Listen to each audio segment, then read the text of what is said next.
Hello les matheux, dans cette vidéo, je nous propose une séance d'exercice pour se préparer au CE1D.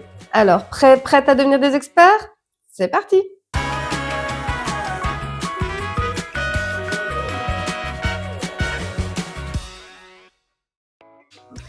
Pour apprendre efficacement, rien de mieux que de la pratique. Je te propose donc de passer à l'action avec cette petite séance d'exercice.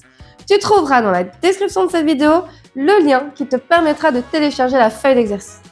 Prends ton temps de les réaliser à ton aise et idéalement tout seul pour voir où tu en es vraiment. Une fois terminé, reviens ici pour que nous puissions corriger chaque exercice ensemble. Alors, prête à te lancer? C'est parti!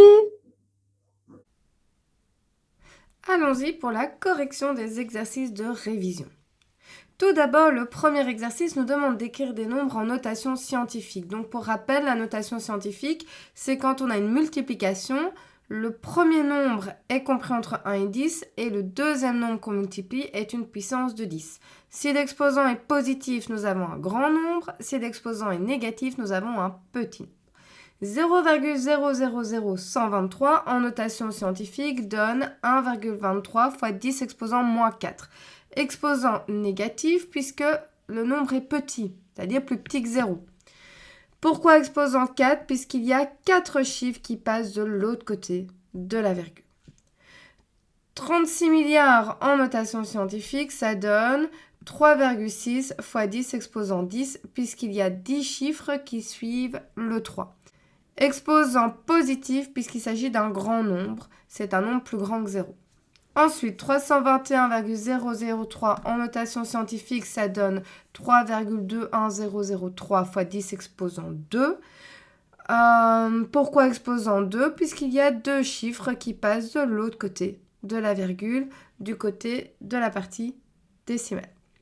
Et enfin, 0,00002 en notation scientifique, ça donne 1,002 fois 10 exposant moins 4, puisqu'il y a 4 chiffres qui passent de l'autre côté de la virgule de la partie entière. Exercice numéro 2, qui nous demande d'appliquer les propriétés des puissances.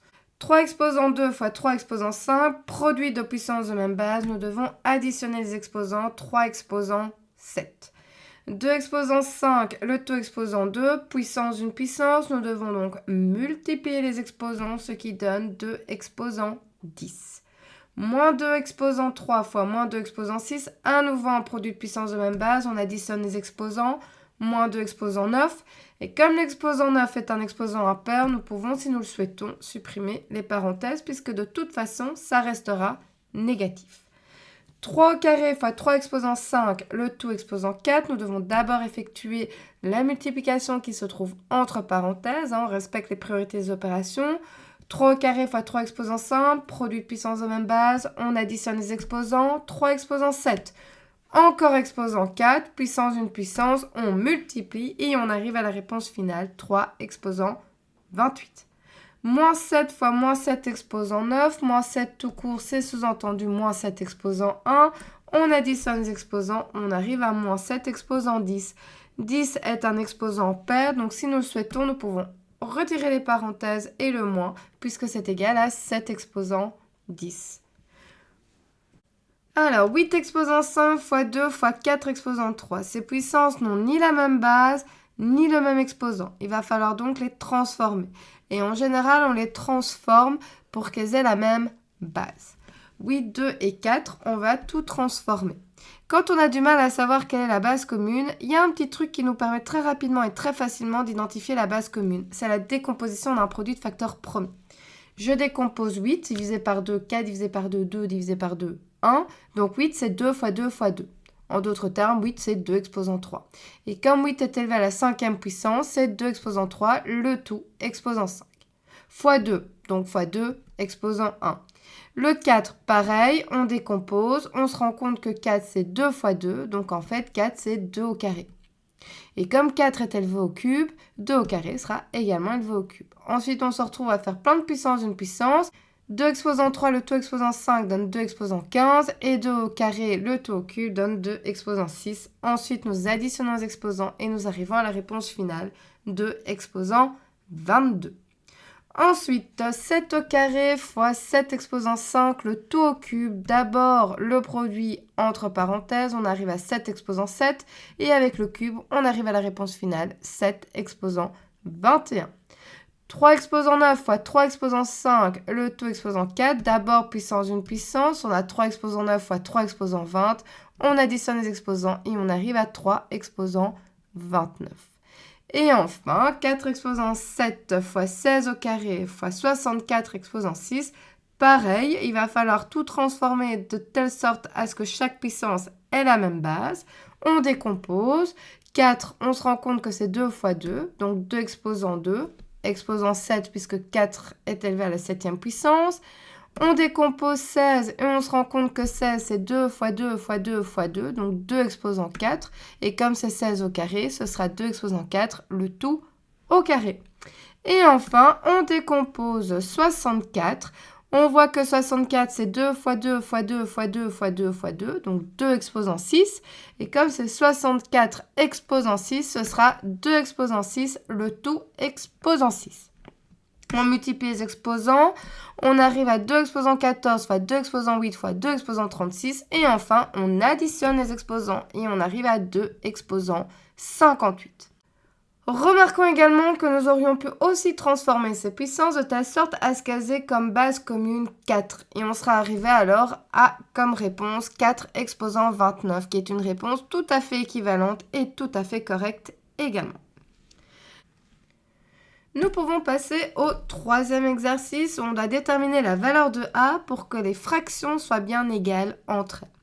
32 sur A est égal à moins 32. Nous passons d'un 32 positif à un moins 32 négatif. Nous devons donc diviser 32 par moins 1. A moins 2 sur 8 est égal à moins 3 sur moins 24. Premier petit réflexe qui peut aider, c'est simplifier moins 3 sur moins 24 qui est égal à 1 huitième. Beaucoup plus facile, ça veut dire que A moins 2 doit être égal à 1. Quoi moins 2 est égal à 1 ? 3. 3 moins 2, 1. Et on arrive bien à 1 huitième. Alors ensuite, A plus 2 sur 4 est égal à moins 1. Quoi sur 4 est égal à moins 1 ? Ça veut dire qu'au numérateur, ça doit être égal à moins 4. Moins 4 divisé par 4, moins 1. Quoi plus 2 est égal à moins 4 ? La réponse est moins 6. Donc A vaut moins 6. 3A moins 2 sur 4 est égal à 1. Quoi sur 4 est égal à 1 ? Il faut que le numérateur soit égal à 4. 4 sur 4, 1. 3 moins 2 doit donc être égal à 4. Quoi moins 2 est égal à 4, 6. Et 3 fois quoi est égal à 6, 2. Donc ça veut dire que A vaut 2. 3 fois 2, 6. 6 moins 2, 4. Et 4 divisé par 4, 1. Et enfin, 2A moins 6 sur 5 doit être égal à 0. Ça veut dire que le numérateur doit être égal à 0. 0 sur 5 est égal à 0. Quoi moins 6 est égal à 0 ? 6 moins 6. Donc 2A, c'est 2 fois 3. Comme ça, on a 2 fois 3, 6, moins 6, 0. Nous pouvons passer au quatrième exercice qui nous fait retravailler les propriétés des puissances. Nous devons compléter les phrases. La moitié de 2 exposant 16 est... Donc 2 exposant 16, sa moitié, c'est 2 exposant 16 divisé par 2. Donc 2 exposant 16 divisé par 2 exposant 1. Quotient de puissance de même base, nous devons soustraire les exposants. 16 moins 1, 15. Cela signifie que la moitié de 2 exposant 16, c'est 2 exposant 15. Ce qui est d'un côté logique. 2 exposant 16, ça veut dire qu'on multiplie 16 fois 2 avec lui-même. Si on divise par 2, on retire un facteur 2, il en a plus 16, il en a 15 des facteurs 2. Ensuite, 5 exposant 8 est fois plus petit que 5 exposant 10. Donc, combien de fois ? Il s'agit d'une multiplication qui est cachée derrière. 5 exposant 8 fois 5 exposant 2 est égal à 5 exposant 10 en appliquant produit de puissance de même base. Et comme 5 exposant 2 est égal à 25, 5 fois 5, 25, ça veut dire que 5 exposant 8 est 25 fois plus petit que 5 exposant 10. Exercice numéro 4 nous fait retravailler les propriétés des puissances. Alors là, je vais faire le max du max au niveau des étapes. On va vraiment respecter la règle des priorités des opérations à la lettre. D'abord, calcul entre parenthèses. Je vais donc d'abord calculer 5 fois 2 qui fait 10. Ensuite, on peut calculer les puissances. Nous avons 10 au carré et 3 au carré que nous pouvons calculer en transformant en 100 et 9. Ensuite, nous pouvons calculer les multiplications. Nous avons moins 11 fois moins 2 et 9 fois 4. On arrive donc à 7 plus 100 plus 22 plus 36 divisé par 2. La division, 36 divisé par 2 est égal à 18. Et enfin, on additionne tout ça et nous arrivons à comme réponse finale à 147. Et enfin, nous pouvons passer au 6e et dernier exercice qui nous fait retravailler le traitement de données avec un diagramme circulaire. Ou devrais-je plutôt dire un diagramme semi-circulaire. Première question, on nous demande ce que mesure l'angle au centre de chaque secteur et de donner notre réponse à l'unité près. Alors, il faudra que nos réponses soient cohérentes par rapport au contexte. Dans un diagramme circulaire, l'angle au centre fait au total 360 degrés, mais dans un diagramme semi-circulaire, c'est la moitié. Donc, l'angle au centre fait au total 180 degrés. Donc, quand on aura mesuré chaque angle, il est impératif de vérifier qu'en les additionnant toutes, en additionnant toutes ces amplitudes, on arrive bien à 180 degrés pour que nos réponses soient cohérentes avec le contexte.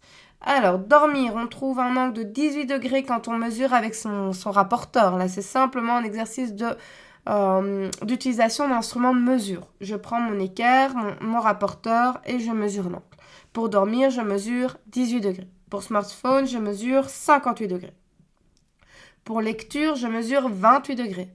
Pour le sport, 36 degrés. Et enfin, pour la télévision, 40 degrés. Et quand on additionne toutes ces amplitudes, on arrive bien à 180 degrés. Ce diagramme semi-circulaire représente une totalité de 1800 jeunes. Et ça, c'est important à retenir. On retient qu'il y a 1800 jeunes au total et que pour le sport, c'est représenté avec un angle de 36 degrés. Pourquoi? Parce que la deuxième question, on nous demande le nombre de jeunes qui préfèrent pratiquer un sport. On sait que les 180 degrés, la totalité de diagramme semi-circulaire, représente donc les 1800 jeunes. Et nous aimerions savoir combien de jeunes sont représentés avec un angle de 36 degrés. On fait une simple règle de 3. Pour passer de 180 à 36, on divise par 5. Donc on fait la même chose de l'autre côté. 1800 divisé par 5 est égal à 360. Donc 36 degrés représente 360 jeunes. Vous remarquez que j'ai bien fait une flèche entre les amplitudes et le nombre de jeunes, puisque les amplitudes, ce n'est pas la même chose que des jeunes. Je ne peux pas mettre un égal. Ce n'est pas égal. Ce sont deux mesures différentes. Ce sont deux grandeurs différentes. Par contre, je fais un lien, je crée une correspondance entre une amplitude et le nombre de jeunes. Et cette correspondance est représentée en maths par une flèche. Ça, c'est important au niveau des notations. Autre chose, j'ai fait une règle de 3 en divisant de chaque côté par 5, mais j'aurais pu aussi remarquer que pour passer de 180 à 1800, je fais x 10.